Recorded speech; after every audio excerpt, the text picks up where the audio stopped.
अक्सर हम बात करते हैं सिखों के 5वें गुरु के बारे में, छठे गुरु के बारे में, 7वें गुरु के बारे में, क्रमशः सभी गुरुओं के बारे में। लेकिन आखिर इनका यह जो क्रम है यह कैसे तय किया जाता है, या अगला जो गुरु का पद है उसमें उत्तराधिकारी का चयन कैसे किया जाता है, इसके बारे में आज के सेशन में हम डिस्कशन करेंगे। दृष्टि आईएएस के इन डेप्थ प्रोग्राम में एक बार फिर से आपका स्वागत है। मैं हूं गीतांजलि शुक्ला और आज हम चर्चा करने वाले हैं, चूंकि बीते दिन यानी 11 अप्रैल को गुरु तेग बहादुर जी का प्रकाश पर्व मनाया गया। ऐसे में आप जानना जरूरी है कि आखिर गुरु तेग बहादुर जी का चयन सिखों के 9वें गुरु के रूप में कैसे किया गया था। तो आइए आज के सेशन की शुरुआत करते हैं और देखते हैं सबसे पहले कि आज हम किन बिंदुओं पर चर्चा करने वाले हैं। आज का हमारा टाइटल होगा गुरु तेग बहादुर कैसे बने सिखों के 9वें गुरु। देखें कि सबसे पहले हम देखेंगे खबर कहां से ली गई है, खबर क्यों प्रकाशित की गई है, इसके बाद इस चर्चा में इसके आने के पीछे क्या कारण है, इसके बाद जानेंगे गुरु तेग बहादुर जी के बारे में। इसके बाद समझेंगे कि आखिर इनके चयन में, चूंकि ये सिखों के 9वें गुरु हैं, तो इन्हें कैसे चयनित किया गया 9वें गुरु के रूप में। इसके बाद जानेंगे हाल ही में जो बंगला साहिब गुरुद्वारा है जो काफी फेमस है दिल्ली में, उसके चयन के रूप में कि वह स्थान कैसे चयनित किया गया और वहां पर बंगला साहिब गुरुद्वारा के निर्माण के पीछे कौन से व्यक्ति हैं जो महत्वपूर्ण हैं। इसके बाद आज के सेशन पर आधारित एक प्रश्न होगा जिसका जवाब आपको कमेंट सेक्शन में देना है। इसके साथ आप एक और जवाब दीजिए कि यह जो पूरा टॉपिक है वह किस सामान्य अध्ययन यानी जीएस पेपर से संबंधित है, जीएस पेपर 1, 2, 3 और 4। इसका जवाब आपको कमेंट सेक्शन में देना है। बढ़ते हैं हमारे आज के सेशन की तरफ। सबसे पहले देखते हैं खबर को। खबर द इंडियन एक्सप्रेस में प्रकाशित की गई थी। खबर क्या थी? खबर है recalling the life and times of Guru Tegh Bahadur the 9th Guru of the Sikh, यानी सिख के जो 9वें गुरु हैं इनकी लाइफ और जीवन के बारे में आज हम जानेंगे। इनका चयन कैसे किया गया है इसके बारे में समझेंगे। सबसे पहले कि खबर चर्चा में क्यों आ गई है, तो अभी हमने शुरुआत में ही इसके बारे में चर्चा की कि 11 अप्रैल को श्री गुरु तेग बहादुर जी का प्रकाश पर्व मनाया गया। प्रकाश पर्व मनाए जाने के उपलक्ष्य की वजह से ही ये चर्चा में आ गए हैं और स्वयं प्रधानमंत्री नरेंद्र मोदी जी ने ट्वीट कर गुरु तेग बहादुर जी को श्रद्धांजलि अर्पित की है। इस वजह से भी ये खबर में है। यदि बात करें हम गुरु तेग बहादुर जी की, तो ये सिखों के 9वें गुरु हैं जिनके बारे में हमने पिछले स्लाइड्स में भी चर्चा की। अब जानना जरूरी है हमारे लिए कि गुरु तेग बहादुर जी का शुरुआती जीवन कैसा रहा है और इनकी क्या क्या उपलब्धियां रही हैं। यदि बात करें इनके जन्म के बारे में, तो गुरु तेग बहादुर जी का जन्म 21 अप्रैल 1621 को अमृतसर में हुआ था। जो कि इनके घर में जन्म लिया था, जिन्होंने गुरु हरगोविंद और उनकी पत्नी नानकी, इनके घर में ये पैदा हुए थे। गुरु हरगोविंद कौन है? सिखों के 6ठे गुरु हैं, ध्यान रखिएगा। सिखों के 6ठे गुरु थे गुरु हरगोविंद जी और इनके ही पुत्र थे गुरु तेग बहादुर, जिनकी माता का नाम क्या था? नानकी। नानकी इनकी माता का नाम था और ये अपने आप में महत्वपूर्ण है क्योंकि आगे चलकर आप इनसे संबंधित एक और महत्वपूर्ण तथ्य को देखेंगे। यदि गुरु हरगोविंद जी की बात करें हम, तो इन्होंने मुगलों के खिलाफ सेना खड़ी की थी और योद्धा संतों की संकल्पना या अवधारणा पहली बार इन्होंने ही पेश की थी। इन्होंने ही कृपाण रखने की बात कही थी कि मुगलों से अपनी सुरक्षा के लिए कृपाण रखे और संत अपने लिए योद्धा संत भी बन जाए, यानी अपनी आत्मनिर्भरता, अपने आत्मसम्मान और अपनी आत्मरक्षा के लिए यहाँ पर इन्होंने क्या हथियार रखने की बात कही थी। और पहली बार इन्होंने योद्धा संतों की भी अवधारणा की बात कही थी। ध्यान रखिएगा किसने कहा था? गुरु हरगोविंद जी, जो कि गुरु तेग बहादुर जी के क्या थे? पिता। तब यदि अब बात करें गुरु तेग बहादुर जी के बारे में, तो ये शुरुआती समय से ही अपने स्वभाव इनका जो है काफी तपस्वियों की तरह ही रहा है, यानी तपस्वी स्वभाव के कारण इनका नाम त्यागमल भी रखा गया। बचपन में इन्हें त्यागमल के नाम से ही जाना जाता था। इनका प्रारंभिक बचपन इनके भाई गुरुदास के संरक्षण में अमृतसर में बीता और गुरुदास जी ने ही इन्हें कई प्रकार की शिक्षाएं भी प्रदान की, जिनमें गुरुमुखी, हिंदी, संस्कृत और भारतीय धार्मिक दर्शन जैसे चीजें शामिल थी। और इन्हीं का प्रशिक्षण, इन्हीं की शिक्षा इन्होंने प्रदान की किसे? गुरु तेग बहादुर जी को। यदि बात करें इनकी तलवारबाजी के संबंध में, तो इनके बाबा रहे हैं बाबा बुद्ध। इन्होंने इन्हें तलवारबाजी, तीरंदाजी और घुड़सवारी भी सिखाई थी, यानी इनका प्रशिक्षण दिया था। यानी अपने आप में प्रशिक्षित थे, काफी पारंगत थे हर क्षेत्र में। यदि इनसे संबंधित अन्य तथ्यों की बात करें, तो 1632 में करतारपुर में इनका विवाह माता गुजरी से हुआ था, यानी ये इनकी पत्नी का नाम है। ध्यान रखिएगा 1632। उनकी एक महत्वपूर्ण रचना है। इनकी महत्वपूर्ण रचना की खासियत क्या है कि उनकी रचना को 116 काव्य भजनों के रूप में पवित्र ग्रंथ गुरु ग्रंथ साहिब में शामिल किया गया है। पूरे भारतीय उपमहाद्वीप में प्रचार केंद्र स्थापित करने में इनकी महत्वपूर्ण भूमिका रही है। इन्होंने सिख धर्म के प्रचार प्रसार में अपनी महत्वपूर्ण भूमिका निभाई है। मुगलों के कई ऐसे नियम हैं जिन्हें मानने से इन्होंने इनकार कर दिया है। मुगलों की जो फकीरों के मृत्यु वाले स्थान है उन पे पूजा पाठ करने की जो इनकी पद्धति रही है उन्हें नकारने की बात इन्होंने कही है।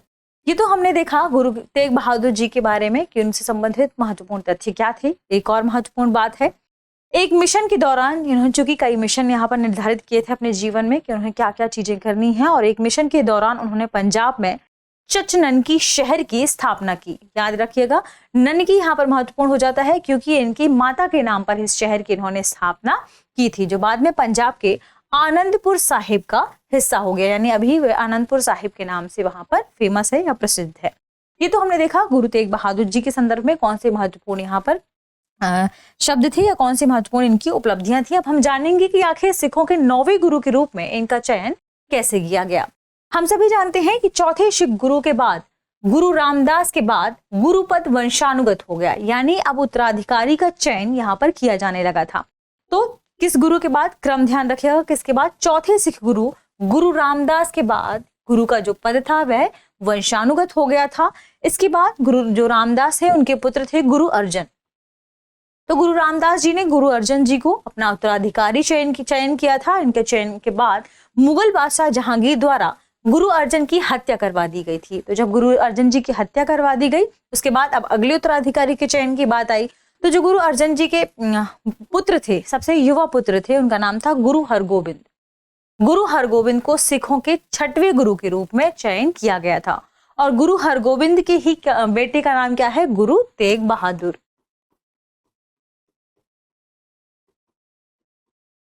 तो अब यहाँ पर यही महत्वपूर्ण बात है कि जब गुरु हरगोबिंद जी के पुत्र का नाम है गुरु तेग बहादुर, तो फिर ये 7वें गुरु क्यों नहीं बने। इसलिए यह महत्वपूर्ण है कि आखिर 9वें सिख गुरु के रूप में इनका चयन बाद में क्यों किया गया, उसके बारे में आगे हम चर्चा करते हैं।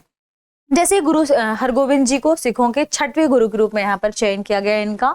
फिर 1644 में गुरुदत्त, जो कि इनके क्या थे, पुत्र, गुरुदत्त के 14 वर्षीय बेटे गुरु हरराय को अगला गुरु का पद सौंपा गया। यानी इनके बाद 7वें गुरु कौन बने, गुरु हरराय, ना कि कौन, गुरुदत्त। इनके 14 वर्ष के पुत्र थे गुरु हरराय, उनको ही 7वें सिख गुरु के रूप में यहाँ पर चयन किया गया। फिर गुरु हरराय थे, उनके 5 वर्षीय पुत्र थे गुरु हरकृष्ण।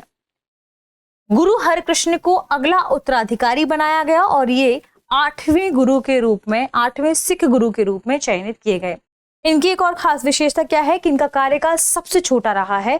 आप समझ सकते हैं कि जब ये 5 वर्ष के थे तब इन्हें सिख गुरु का पद मिला था, और ये 8वें सिख गुरु बने थे, और 8 साल की उम्र होने से पहले ही इनकी मृत्यु हो गई थी। तो जब 8 साल का उम्र होने से पहले इनकी मृत्यु हो गई, दिल्ली पहुंचने से पहले जब इनकी मृत्यु हो गई, और यहीं पर चूंकि सिख गुरु का पद कहाँ पर था, दिल्ली में, और यहीं पर ये निवास करते थे। तो यदि हम बात करें कि 8 वर्ष की आयु से पहले चूंकि इनकी मृत्यु हो गई, तो इनसे अगले उत्तराधिकारी के बारे में पूछा गया तो इन्होंने केवल एक शब्द कहा, क्या, बाबा बकाला। इसी शब्द के आधार पर अब अगले उत्तराधिकारी का चयन करना था, यानी सिखों के 9वें गुरु का चयन किया जाना था। यही यहाँ पर एक और महत्वपूर्ण तथ्य क्या महत्वपूर्ण है कि तेग बहादुर जी जो बाबा गुरुदत्त के छोटे भाई थे, जिनके बारे में हमने चर्चा की, क्योंकि गुरु हरगोबिंद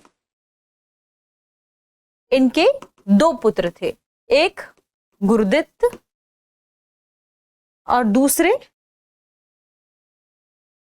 तेग बहादुर जी।